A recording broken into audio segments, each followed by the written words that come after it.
শুক্রবার সড়ক সুরক্ষার মাস কর্মসূচির অঙ্গ হিসেবে পশ্চিম ত্রিপুরা জেলা পুলিশের প্রয়াস কর্মসূচিতে পশ্চিম ত্রিপুরা জেলা সাধারণ প্রশাসন এবং ট্রাফিক পুলিশের যৌথ উদ্যোগে সড়ক সুরক্ষার উপর বিশেষ সচেতনতা কর্মসূচি পালন করা হয় নরসিংগড় এলাকায় এবং পরে টিআইটি অডিটোরিয়ামে যুবদের উদ্দেশ্যে বিশেষ বার্তা দেন পশ্চিম ত্রিপুরা সাধারণ প্রশাসন, জেলা পুলিশ, ট্রাফিক পুলিশ। এই সময়ে সড়ক সুরক্ষা সম্পর্কিত বিভিন্ন বিষয়ে ছাত্রছাত্রীদের সরজমিনে এবং হাতে কলমে সচেতন করা হয়। এই কর্মসূচিতে উপস্থিত ছিলেন পশ্চিম ত্রিপুরা জেলা শাসক ডক্টর বিশাল কুমার, জেলা police super Namit Pathak, traffic SP, OC, airport Abhijit Mondal সহ স্থানীয় জনগণ ও ছাত্রছাত্রীরা। এই সড়ক সুরক্ষা কর্মসূচিতে যুবদের উদ্দেশ্যে পশ্চিম ত্রিপুরা জেলা ট্রাফিক পুলিশ সুপার বলেন, রাস্তায় চলাচল করা প্রতিটি ব্যক্তিকে সুরক্ষিত বাড়িতে পৌঁছানোই সড়ক সুরক্ষার প্রধান উদ্দেশ্য। জেলা পুলিশ সুপার নমিত পাঠক বলেন, অপ্রয়োজনে নিজের জীবন ঝুঁকিতে ফেলে নিজের পরিবারকে বিপাকে ফেলার কোনো মানে হয় না। এনসিআরবি রিপোর্ট অনুযায়ী দেশে প্রায় 15,000 যুবকের মৃত্যু হয়েছে। তাই রাস্তায় বের হলে ট্রাফিক নিয়ম এবং বিধি মেনে সুরক্ষিত গতিতে যানবাহন চলতে হবে।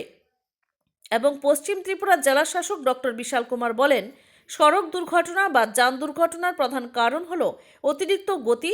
তাই অপ্রয়োজনে নিজের জীবন ঝুঁকিতে ফেলে নিজের পরিবারকে বিপাকে ফেলার কোনো মানে হয় না। পাশাপাশি আধিকারিকরা বিভিন্ন বিষয়ে রাস্তায় চলাচল করা মানুষকে সচেতন করতে হবে। Bureau report, Tripura news Bangla. Other officers on the dais and off the dais, and my media friends and other dignitaries, my dear friends, students. आज हम रोड सेफ्टी मंथ 2026 इसका आयोजन कर रहे हैं, जिसका उद्देश्य जीरो फैटेलिटी के रोड सेफ्टी विजन को इंश्योर करना है। और रोड सेफ्टी, जैसा कि आपको पता है, ये केवल लॉ एनफोर्समेंट का सब्जेक्ट नहीं है, ये एक विजन है कि हर एक रोड के यूज करने वाले पर्सन को उसके घर पर सेफली पहुंचाया जा सके और वो घर पर सेफली पहुंचे अपने परिवार के साथ समय व्यतीत कर सके। तो रोड सेफ्टी उसमें हम लोग ज़्यादातर देखते हैं कि अधिकतर जो रोड एक्सीडेंट होते हैं वो मानवीय भूलों से होते हैं, जैसे कि ओवर स्पीडिंग हो गया, ड्रंकन ड्राइव हो गया, हेलमेट लेस ड्राइव हो गया, और व्हीकल ड्राइव करते टाइम मोबाइल फ़ोन का यूज़ करना हो गया, सीट बेल्ट ना लगाना हो गया। तो इस तरह से हम लोग ये छोटी छोटी गलतियाँ जो करते हैं उनकी वजह से ही ये एक्सीडेंट्स जो हैं वो मोस्टली होते हैं। और ऐसा भी नहीं है कि रोड एक्सीडेंट्स को रोका नहीं जा सकता, इनको बिल्कुल रोका जा सकता है अगर हम रोड सेफ्टी रूल्स को फॉलो करें, नियमों के साथ में बंधे रहें, और तभी हम लोग इनको अच्छी तरह से इंश्योर कर सकते हैं। आप स्पीड लिमिट के रूल्स जो हैं उनको इंश्योर करिए, आप शराब पीकर व्हीकल ना चलाएं, आप सीट बेल्ट लगाएं, हेलमेट को अपनी आदत बनाएं, उसको शो के लिए ना रखें। जैसे कि एसपी वेद सर भी बता रहे थे कि लोग मोस्टली पुलिस को देखकर उसको हेलमेट को लगा लेते हैं, लेकिन ये सिर्फ शो के लिए नहीं है, ये आपकी आदत का एक हिस्सा होना चाहिए कि आप उसको लगाएं। हम देखते हैं कि जब आप इलेक्ट्रॉनिक सर्विलेंस में रहते हैं या जहाँ पे ट्रैफिक पुलिस या पुलिस चेकिंग कर रही है, उस टाइम हेलमेट लगा लिया जाता है और जैसे ही वहाँ से निकला जाता है तो तुरंत ही हेलमेट को हाथ में या पीछे उसको दे दिया जाता है, बाल खराब ना हो, लुक खराब ना हो, या जो भी रीज़न है। कई बार मैं यंगस्टर्स को भी देखती हूँ, कल भी मैंने 2-3 लोगों को देखा हेलमेट नहीं लगा रहा था और बहुत ओवर स्पीड में जा रहे थे, और जैसे ही उन्होंने पुलिस को देखा, हमको देखा, इतना तेज करके वहाँ से निकले हैं। तो लाइफ इस फील्ड में नहीं है, ये कोई थ्रिल नहीं है, थ्रिल आपका है रिस्पॉन्सिबल सिटीजन बनने में, आपको रूल्स को फॉलो करने में थ्रिल है।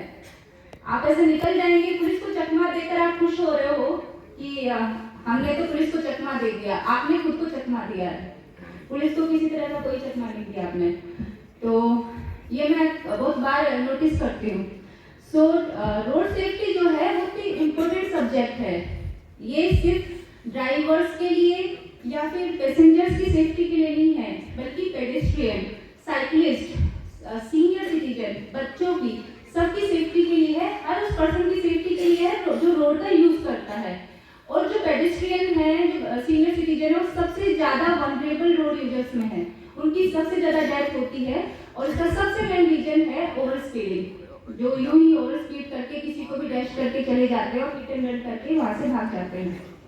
और रोड सेफ्टी की जिम्मेदारी सिर्फ पुलिस की भी नहीं है, ये व्हीकल ओनर्स की भी जिम्मेदारी है, पेडेस्ट्रियन की भी जिम्मेदारी है और जो व्हीकल को ड्राइव कर रहा है उसकी भी जिम्मेदारी है। ये सामूहिक जिम्मेदारी है, किसी एक की जिम्मेदारी ये नहीं है। और रोड सेफ्टी मिशन जो है वो एजुकेशन, एनफोर्समेंट, इंजीनियरिंग और इमरजेंसी केयर की बात करता है। और इसी एजुकेशन के तहत आज इस श्रृंखला में हम एक कार्यक्रम का अवेयरनेस कार्यक्रम का आयोजन हम लोग कर रहे हैं। गवर्नमेंट ऑफ इंडिया ने भी कई स्कीम्स चलाई है। मैं जस्ट आपकी जानकारी के लिए बताना चाहती हूँ कि एक राहगीर स्कीम है जिसका नाम पहले गुड सेमेटेरियन स्कीम था। उसमें पहले 5,000 रुपए का रिवॉर्ड था, अब उसमें 25,000 रुपीज का रिवॉर्ड है। इसके अंदर क्या है कि अगर कोई भी आपको रोड ट्रैफिक एक्सीडेंट से कोई विक्टिम अगर आपको मिलता है तो बिना किसी डर के आप उस पर्सन को तुरंत हॉस्पिटल में एडमिट करिए। इस तरह से आप एक मानवीय जिंदगी बचा सकते हैं और आपको बिल्कुल रिवॉर्ड दिया जाएगा। 25,000 उसमें रिवॉर्ड मनी है। और आपको बहुत हर्ष होगा कि त्रिपुरा ने अभी रिसेंटली 2-3 दिन पहले हमारे त्रिपुरा का जो एक पर्सन है DYSP है, उनको नेशनल लेवल पर इस पर फर्स्ट रैंक ये मिला है, अवार्ड मिला है, 1 लाख का पुरस्कार मिला है। उन्होंने किसी की जान बचाई थी। तो अगर आपको कोई रोड एक्सीडेंट विक्टिम मिलता है तो बिना किसी डर के आप उसको तुरंत हॉस्पिटल में शिफ्ट करिए, क्योंकि गोल्डन आवर्स जो है वो शुरू का जो टाइम है उस टाइम अगर उसको इलाज मिल गया तो उसकी जिंदगी को बचाया जा सकता है। देन आपका ये जो मुझे बहुत हर्ष हो रहा है बताते हुए कि हमारी त्रिपुरा पुलिस, हम लोग लगातार 2 सालों से रोड एक्सीडेंट में जो होने वाली डेथ है उसको कम कर रहे हैं। जैसे 2025 में 24 के कंपैरिजन में हमने रोड एक्सीडेंट में 9% की कमी की है और डेथ में 13% की कमी की है। लेकिन हमारा लक्ष्य जो है वो 0 फैटेलिटी को इंश्योर करना है। इसमें हर एक पर्सन को जो रोड सेफ्टी जो रोड का यूज करता है उसको ये इंश्योर करवाना है कि वो एक रिस्पॉन्सिबल सिटीजन बने और रोड सेफ्टी रूल्स को फॉलो करें। तो आप सब लोगों से मेरी यही उम्मीद रहेगी कि आप रोड सेफ्टी रूल्स को फॉलो करें, रिस्पॉन्सिबल सिटीजन बने। एंड एक बात तो मैं कहना चाहती हूँ, मैं बहुत सारे अंडर एज ड्राइवर्स को भी देखती हूँ जो पेरेंट्स को थोड़ा सा इमोशनली ब्लैकमेल करके कि थोड़ा बाइक लेके इधर ही निकलूंगा या इधर ही निकलूंगी या थोड़ा बहुत ऐसे घूम फिर के आऊंगी या चलाना सीखूंगी। ऐसे काफ़ी ड्राइवर्स होते हैं और वो फिर ओवर स्पीड करते हुए उनको ये लगता है कि स्पीड बढ़ाने में ही मजा है। ठीक है, तो ऐसे लोगों के अगेंस्ट में हम लोग एक्शन ले रहे हैं और मैं पेरेंट्स को भी इस चीज़ के लिए आगाह करना चाहूँगी कि इसमें आपके ऊपर 25,000 रुपीज़ का फाइन मनी लगेगा और पेरेंट्स या गार्जियन वो रिस्पॉन्सिबल माने जाएंगे। आपका व्हीकल का जो रजिस्ट्रेशन है वो 1 साल तक कैंसिल कर दिया जाएगा और आपके बच्चे का या बच्ची का जिसने भी ड्राइविंग की है उसको 25 इयर्स का होने तक कोई ड्राइविंग लाइसेंस नहीं दिया जाएगा। सो इसके काफ़ी लीगल कॉम्प्लिकेशंस हैं। आप इसमें अपने बच्चों को आप भी समझिए, अपने बच्चों को भी समझाइए कि इस तरह से जुवेनिल ड्राइविंग में कोई मजा नहीं है और अगर किसी दिन अगर पकड़े जाएंगे तो एक्शन लिया जाएगा और हम लोग इसमें कंटिन्यूसली एक्शन ले भी रहे हैं। सो मुझे